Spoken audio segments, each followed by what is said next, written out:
De inmediato nos trasladamos hasta la Asamblea Legislativa. Allá se encuentra nuestra directora Laura Martínez. Buenos días.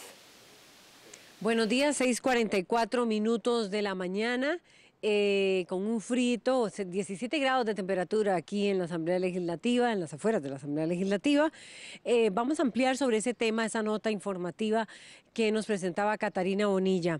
Son 3 documentos los que entregó la Contraloría General de la República.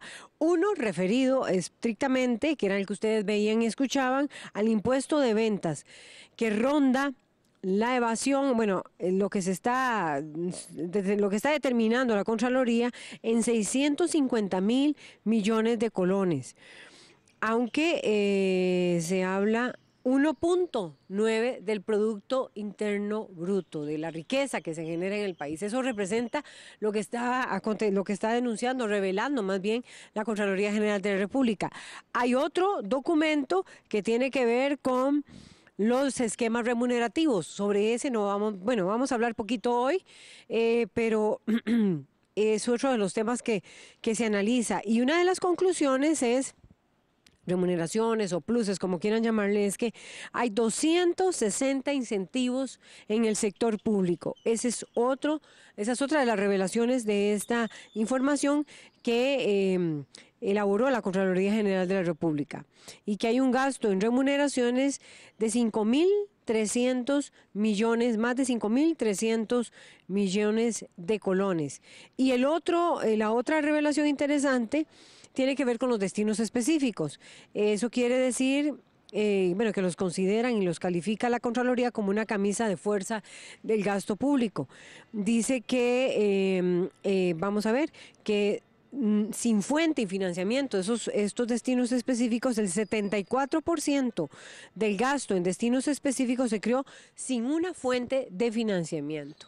El 74%. Que un 100% de los destinos específicos se establecieron de manera perpetua. Esa es otra de las revelaciones. Hoy un tema fuerte que vamos a abordar es precisamente, son los 3, pero sobre todo el del impuesto de ventas, porque ha generado muchísimas críticas en las redes sociales y en otros sectores políticos y sociales. Sobre todo cuando se aprobó ya la reforma fiscal, vienen reformas en el tema del empleo público, y hay 2 revelaciones muy seguidas, digámoslo así, que son la lista de personas, de empresas y sociedades que declararon 0 ganancias o pérdidas, y que para lograr que se recuperen esos dineros estamos hablando de 500.000 millones de colones, y ahora se habla de 650.000 millones de colones que se habrían dejado de percibir por parte del impuesto de ventas. ¿Cómo se recibe este informe de la Contraloría en este momento por parte de la Asamblea Legislativa, que ya aquí en esta institución, en este poder de la República, se está hablando de la posibilidad de que, se regule más allá de lo que ya se estableció en la reforma fiscal? ¿Qué nos dice Eric Rodríguez, diputado independiente, quien además tiene el sombrero de economista y abogado, sobre esta revelación de este documento? Y que mucha gente dice, estamos hablando ya de 2 cosas: 650.000 millones de evasión en impuesto de ventas, no evasión, pero sí probablemente elusión en el tema de las listas de personas o sociedades que declararon 0 ganancias o pérdidas. Buenos días a los televidentes, un gusto estar nuevamente acá, y buenos días a mis compañeros panelistas. Hay varias cosas, a mí no me sorprende, este no es un tema nuevo. Hay que ver de ese 1.9% cuánto es evasión y cuánto es elusión, porque la elusión es algo legal, y la evasión, recordemos que tampoco ningún país del mundo ha logrado llevar la evasión a 0. Pero sí es preocupante, por ejemplo, que estamos casi 2 puntos del Producto Interno Bruto no se están captando a través de esto. Inclusive yo mocioné para que compareciera la señora ministra de Hacienda y el señor viceministro Nogui Acosta, y que nos explicaran esas empresas que están reportando 0 ganancias. En la anterior lista. En la anterior lista, correcto. Y esto es preocupante, ¿por qué? Porque uno espera, es normal que en un año determinado una empresa no tenga ganancias o tenga pérdidas, pero lo curioso es que en esos años hay empresas que han tenido 8 años, 9 años pérdidas. Hay que hablar también de holding, y entonces hay que explicar varias cositas, pero nos gustaría ver en detalle por qué estas empresas reportan no reportan utilidades. Lo otro que también estuvimos haciendo con el movimiento social es que se le solicitó al Ministerio de Hacienda no solo a aquellos que no pagan o que no reportan utilidades, sino a aquellos que reportan utilidades, el pago es muy escueto. Y entonces eso es precisamente lo que queremos ver. A mí me parece que en la reforma fiscal vamos en la dirección correcta cuando se traza el 1%, la canasta básica, no con el fin de empobrecer a la gente, sino con el fin de darle trazabilidad. Y claro, o sea, la idea no es en sí lo que se va a recaudar con ese 1% en el último eslabón de la cadena, sino darle trazabilidad a este tipo de cosas y evitar que la evasión se esté dando. O sea, en ventas, dice, bueno, claro, que ahora se diría, está pasando con la reforma fiscal del impuesto de ventas al valor agregado. ¿Y usted cree que se podría evitar esta evasión y elusión que es la que está señalando este informe de la Contraloría? Primero vamos por dos cosas. La elusión es algo legal. Por ejemplo, yo eludo al fisco si hago un leasing. Yo eludo el fisco cuando meto depreciación. El asunto aquí importante es la evasión. Y la otra parte que nosotros tenemos que ver, hace poco entró a regir la factura electrónica. Me parece que es un instrumento que nos puede ayudar bastante y vamos a ver los resultados para efectos de evitar que la gente le siga robando al fisco, porque no cabe otra palabra. ¿O será necesario otro tipo de legislación? Bueno, ¿qué dicen también los economistas Federico Rivera y Luis Paulino Vargas, quien también están invitados esta mañana para poner en perspectiva lo que significa, vamos a ver, que la evasión de impuesto de ventas ronda los 650.000 millones de colones? Bueno, Federico Rivera. Sí, en primer lugar, buenos días y gracias por el espacio. Bueno, yo estoy de acuerdo con lo que dice don Eric en el sentido de que esto no es nada nuevo. Lo que está haciendo la Contraloría pues es terminar de desnudar el tema de la problemática del gasto. Recordemos que Costa Rica está entrando porque ya con solo que se aprobara el plan fiscal entramos en contracción fiscal, y la contracción fiscal y el discurso tiene que ser claro desde el gobierno, aunque sí lo ha hecho de manera, me parece que en algunos casos directa. O sea, estamos hablando de mayor impuesto, de más impuestos, pero usted está obligado en la contracción bajar gasto. Y aquí es donde viene la arena movediza de la economía costarricense, porque esta es una economía de muchos actores y cada actor tiene voz y en algunos casos tiene voto. Si usted se va a otra economía, de repente la decisión sea totalmente vertical, atroz, ¿verdad? Pero o sea, el hecho de tener muchos actores decidir la política pública de salario, por ejemplo, que es lo que viene, es donde es un terreno delicado. Hay que abordar todo el tema del gasto, por ejemplo, la gran cantidad de millones que se paga por alquileres, ¿verdad? Después viene la otra parte, el tema del salario único. Cuando se va a tocar el salario hay que entender que se va a tocar el bolsillo de la gente, y cuando usted afecta la liquidez, pues entonces lo que vas a tener en la calle es huelga. O sea, lo que tenemos que entender es que lo que sigue es parte del proceso en la Asamblea Legislativa, de las normativas para el proceso de implementación, pero Costa Rica históricamente ha venido formulando políticas e implementando políticas. Por ejemplo, el mismo sistema nos permite evadir.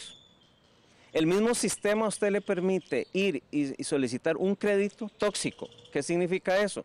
Que si usted no cumple el requisito, un contador público, ¿verdad?, le hace el ajuste y usted va y con eso cumple el requisito. O sea, desde ahí, desde la parte bancaria, ¿verdad?, es un sistema donde te permite 942.000 personas en economía informal. Es una gran cantidad de personas evadiendo, y es porque también no hay una ley que se lo impida en este sentido, ¿verdad? Porque no tenemos leyes rigurosas. Ese es el problema. Ahora, Laura, lo que viene es porque cuando hablamos del ciclo, ¿verdad?, del análisis de la política pública, porque estamos entrando ya más en algo más serio que es política pública, no política económica, que es diferente, ¿verdad?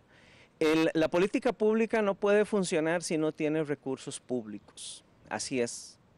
Y lo que necesitamos y lo que necesita esta economía es evaluación de política pública. Bueno, el martes el martes de la semana anterior, en el lanzamiento del Plan Nacional de Desarrollo para el Bicentenario que hizo el presidente de la República, bueno, se habla de la evaluación de las instituciones públicas. ¿Cómo lo hizo Uruguay? Uruguay evaluó sus instituciones.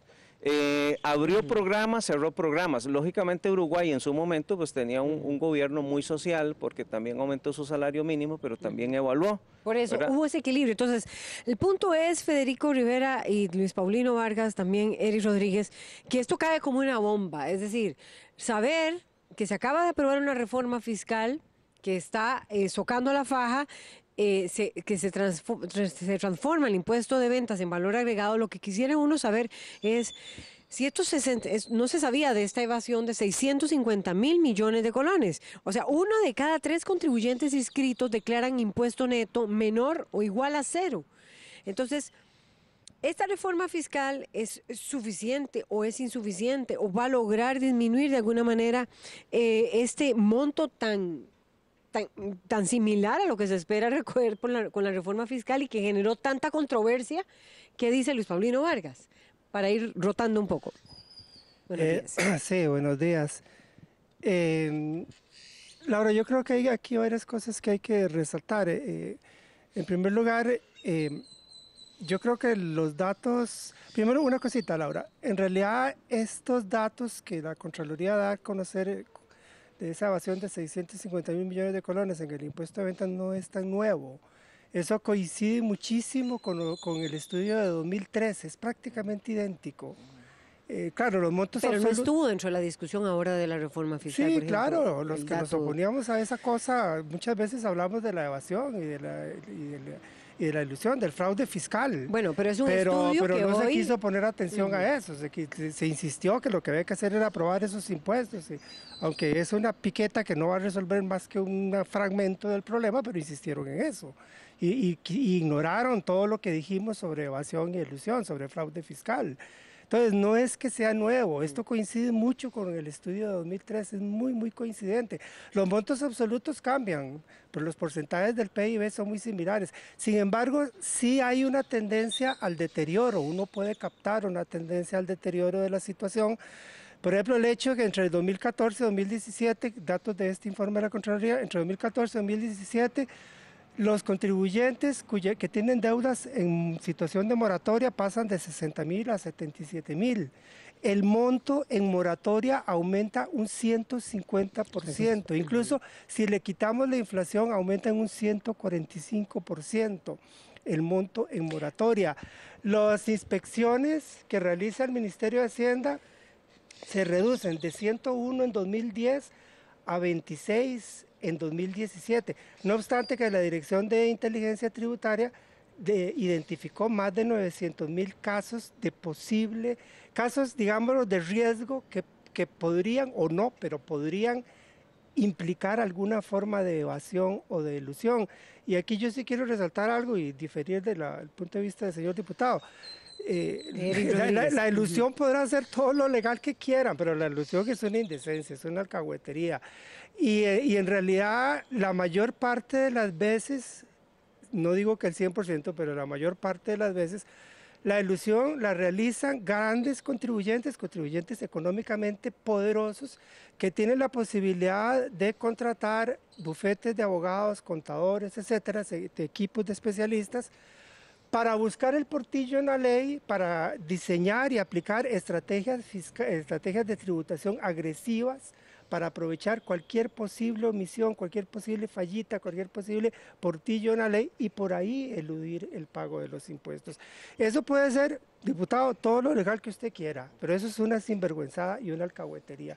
Y las autoridades políticas deberían asumirlo muy seriamente de cerrar todos esos portillos, porque eso violenta el espíritu mismo de las leyes. Lo que se está buscando es violentar el espíritu bajo el cual aquella ley fue aprobada, encontrarle la coma que le sobró o el punto que le faltó para así poder evitar el pago de impuestos. Y ahí también tengo una pequeña diferencia con Federico, con quien usualmente coincido en muchas cosas, pero yo creo que el tema de la informalidad laboral, que Federico lo asoció con el tema de la evasión, hay que tratarlo con mucho cuidado. Nosotros, las estadísticas más recientes del INEC son 962,000 personas en la informalidad laboral, pero la gran mayoría de esa gente está en la informalidad laboral porque no le queda más remedio. Es el trabajador o la trabajadora precarizados, que no le queda otra más que ubicarse en la informalidad laboral como estrategia de sobrevivencia para no morirse de hambre. Y eso revela, pone de manifiesto uno de los aspectos más problemáticos, una de las fallas más problemáticas que está teniendo este modelo de desarrollo, que las élites políticas no quieren tocar, se aterrorizan de que se entre en cuestionamiento sobre el modelo de desarrollo, que es un modelo de desarrollo que está haciendo aguas por un montón de lados. Bueno, en uno de los aspectos donde hace agua a nivel prácticamente catastrófico es el empleo, y esa hacer aguas en el nivel del empleo que se manifiesta en el desempleo, se manifiesta aún más dramáticamente en la informalidad laboral, y eso efectivamente incide en las finanzas públicas, porque son ingresos que el gobierno va a dejar de recaudar, pero finalmente la gente en el desempleo o la gente precarizada en la informalidad laboral no está pagando impuestos no porque no quiera, no es una actitud delincuencial de no querer pagar impuestos, es porque la realidad se los impone. La realidad económica de este modelo económico que los condena al desempleo o a la informalidad, les impone eso. Y eso también tiene que meterse, ya que Federico lo trajo a colación, también tiene que meterse en esta discusión. Eric Rodríguez, y ya vamos a recapitular los datos de ventas. Yo discrepo con Luis Paulino de decir que la elusión es legal, pero que es inmoral.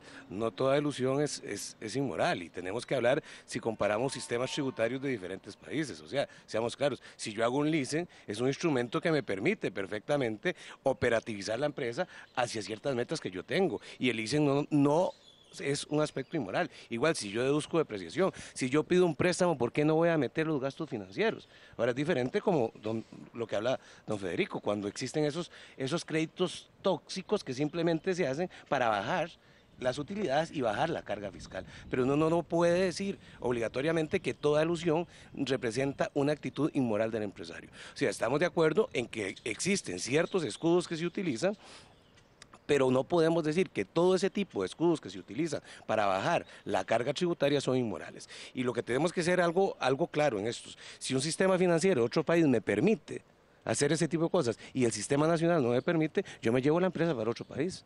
¿Y quién genera empleo aquí? Entonces no podemos decir eso. Sí podemos hablar de algún tipo de reformas legales que podríamos tener para reducir la evasión y reducir la elusión, que es algo importante, pero no decir per se que toda acto de elusión representa un acto inmoral y que lo que se quiere es defraudar el fisco. Ya vienen las reacciones. Tenemos a Pablo Heriberto Abarca en línea en este momento. Vamos a escuchar, don Pablo Heriberto, diputado del Partido Unidad Social Cristiana. Ayer usted estaba reunido con miembros del directorio, con la presidenta de la Asamblea, estuvo la ministra de Hacienda aquí, y también estuvo Edna Camacho, coordinadora del equipo económico. Yo sé que estaban hablando sobre, por lo menos nos dijo eso la ministra, que estaban hablando sobre el tema de los eurobonos, ¿verdad? Y conseguir un financiamiento fijo para los próximos 5 años y no tener que venir a aprobación a la Asamblea cada año. Pero quiero preguntarle sobre los datos específicos que revela ahora precisamente el informe de la Contraloría General de la República, que dice que hay una evasión del impuesto de ventas de los que ronda los 650,000 millones de colones. Existen propuestas y proyectos que deberían de generarse desde ya y aprobarse e incluirse junto con ese proyecto de eurobonos por parte de la Asamblea. La Contralora ha estado pidiendo también que se apruebe legislación para evitar que uno de cada 3 contribuyentes inscritos declaren impuesto neto menor o igual a 0 según estos datos, y reforzar este tipo de legislación. ¿Cuál es su opinión, Pablo Heriberto Abarca? Buenos días. Muy buenos días, ¿cómo están? Muchas gracias. Estamos bien. Yo creo que... Adelante. Sí, me escuchan. Adelante, le escuchamos. Ok, sí, gracias. Mire, yo lo que creo es que efectivamente ya existe legislación suficiente para que se mejore la recaudación. Yo le he enviado un oficio que está dentro del plazo de contestación a la ministra, pidiendo un poco de datos históricos de cuál ha sido el tema de comportamiento de cobro, sobre todo aquella lista famosa que se publicó y de que solo un 20% tuvo fiscalización. Yo creo que también aquí es lo que yo llamaba desde antes de entrar en estos temas al sector público, yo llamaba que Hacienda está acostumbrado a cazar en el zoológico. Esa lógica de ir a combatir la informalidad hace falta una estrategia también de cómo podemos hacer un ordenamiento de diferentes lugares del país. Hay lugares aquí dentro de Costa Rica que no emiten factura, que no reciben tarjeta, que no tienen a nadie en la caja, que no hay ninguna visibilización de los servicios, y hay también negocios que se hacen a través de plataformas digitales que están ocultos, porque no hay una legalización de los mismos o no hay una regulación mínima. Así que sí, hay mucho trabajo que hacer, en estas condiciones, y me parece que, bueno, yo esperaré la carta, los resultados de esa carta para también estar haciendo pues control político y evaluando cuáles proyectos de ley podrían introducir importante refuerzo a ese trabajo. Pero no hay ningún proyecto que se vislumbre para evitar que hoy haya una evasión de 650.000 millones de colones. Laura, lo que le digo es que hoy hay suficiente legislación para que eso se corrija. Es decir, hay hoy aprobadas, hubo un código de procedimientos tributarios aprobado que tiene multas importantes, que tiene herramientas importantes. Lo que hay que ver es si se está haciendo eficiente a la hora de aplicación de la ley, y eso es lo que estamos, por lo menos este legislador está averiguando para ver esas cifras, cuántos proyectos, cuántos procesos judiciales se están llevando, cuántas fiscalizaciones se están haciendo, cómo es que se está realizando ese trabajo. Pero estoy seguro que adicional a esos números hay una serie de negocios, y ese es mi punto, en la informalidad, en los que tenemos que trabajar con bastante ahínco. O sea, que usted cree que gran parte de la informalidad es la razón por la cual hay una evasión de 650.000 millones de colones en el impuesto de ventas. Sin duda, porque Hacienda estaba enfocado en a cobrarle más a los que pagan, y en realidad no es cobrarle más a los que pagan, es detectar los que no pagan del todo. Y yo, que vengo por ejemplo, del sector turístico, hay una gran cantidad de personas y empresas en la informalidad. Eso es solo ir ahí a los destinos turísticos, a donde se hace o se venden, digamos, producto turístico en los diferentes destinos, y lo van a ver a todas luces. Pero yo no he visto operativos, como yo he insistido muchísimo, en Santa Teresa. Vi a quién se lo dice, un expresidente de la Cámara Nacional de Turismo. En Santa Teresa urge que vayan a hacer un operativo grande. Yo le llamé en aquel momento el Plan Orden. Ahí urge que vaya la Policía Fiscal, la Caja, el Tránsito, y van a encontrar una serie, o casi que todo el comercio en general ahí, sin ningún control y sin inscribirse y sin pagar impuestos de ningún tipo. Esos son los temas en los que hay que entrarle.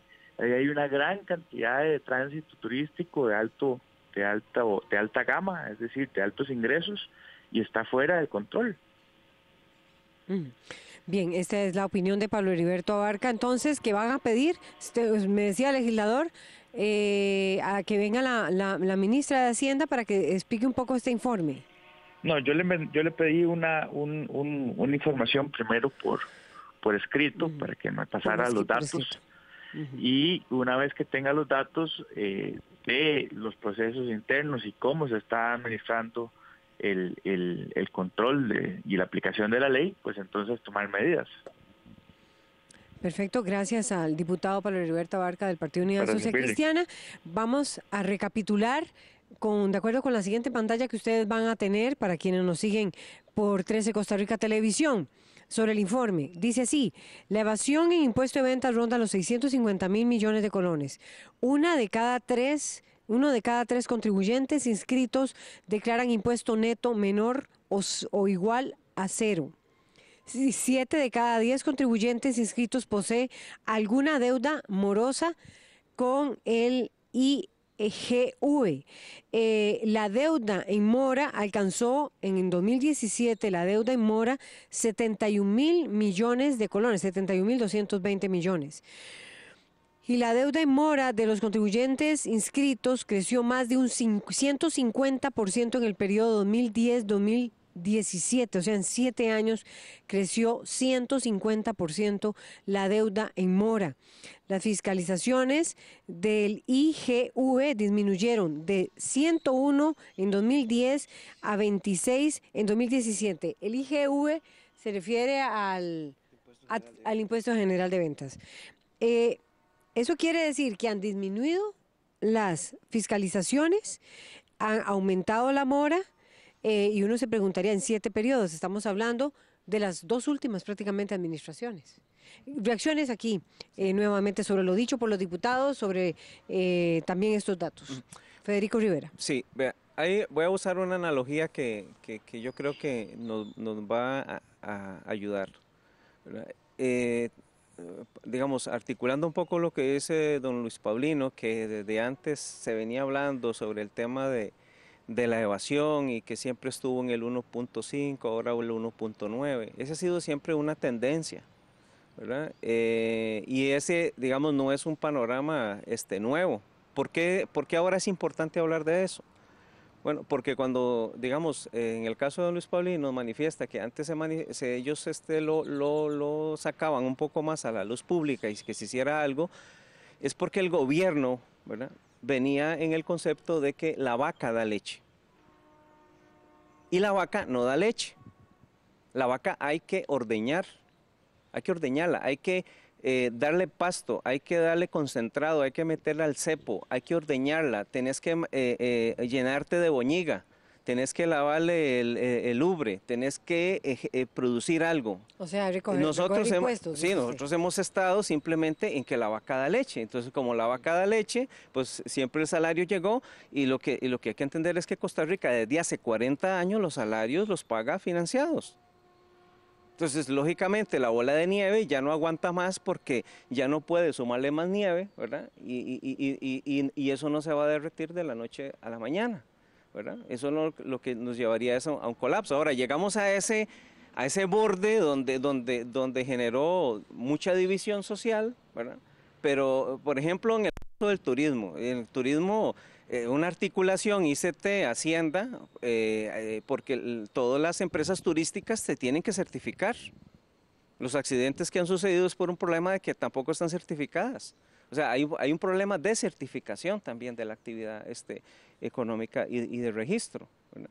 Entonces, en este caso, ¿verdad?, lo que yo estaba mencionando antes es que tenemos que entrar, el país quiera o no quiera, a la evaluación de la política pública, porque siempre estuvimos desde la implementación, desde la formulación hasta la implementación.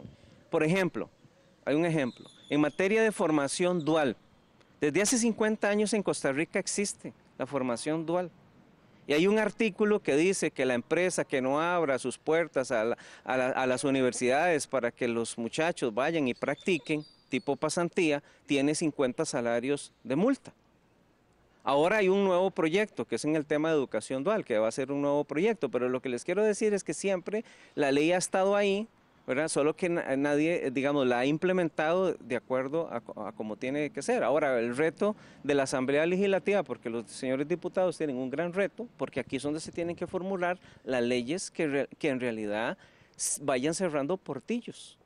Y creo que el reto, porque aquí es donde se formula la política pública, y desde aquí van a salir las normativas.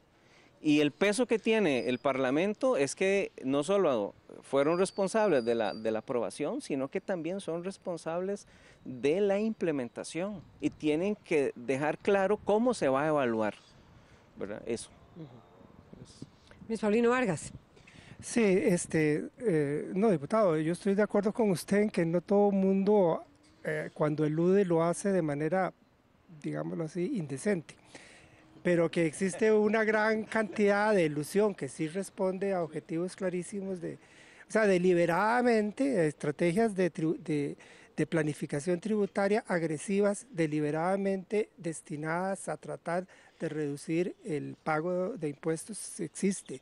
y los montos deben ser muy grandes, a través de la deuda, por ejemplo, como lo dijo Federico, a través de los famosos holding, por ejemplo, las empresas entre ellas vendiéndose muy caras las unas a las otras para poder entonces disfrazar las ganancias, etcétera. Cosas Ahí estamos hablando de renta. Cosas de ese tipo. Pero entonces, ¿y cómo se elude y cómo se evade en ventas? Es decir, es que los ahora, datos en son muy ventas, contundentes. también ahí, Laura, hay un Aumenta detalle. 150% Sí, en los últimos 7 años. Estamos Bueno, hablando- yo supongo, Laura, que en el caso de ventas simplemente se cobra y se retiene lo que se cobra, no se transfiere a Hacienda. Pero yo quiero ahí mencionar algo en relación con lo que dijo el diputado Pablo Abarca. Heriberto Abarca, sí. Sí, que considera porque que él gran parte es la atribuyó. informalidad. Sí, pero no. Aquí la Contraloría lo que nos está hablando es de contribuyentes inscritos. No son contribuyentes en la informalidad. La Contraloría lo que nos está diciendo es 7 de cada 10 contribuyentes inscritos, no me acuerdo qué es lo que decía. Vamos a ver, 1 de cada 3 contribuyentes inscritos declaran impuesto neto menor o igual a 0. 7 que están en mora, efectivamente, 7 de cada 10 en mora. Deuda morosa. No estamos hablando de la informalidad, estamos hablando de gente inscrita que está incumpliendo sus pagos. Y aquí, perdón, pero vuelvo sobre el tema de la informalidad.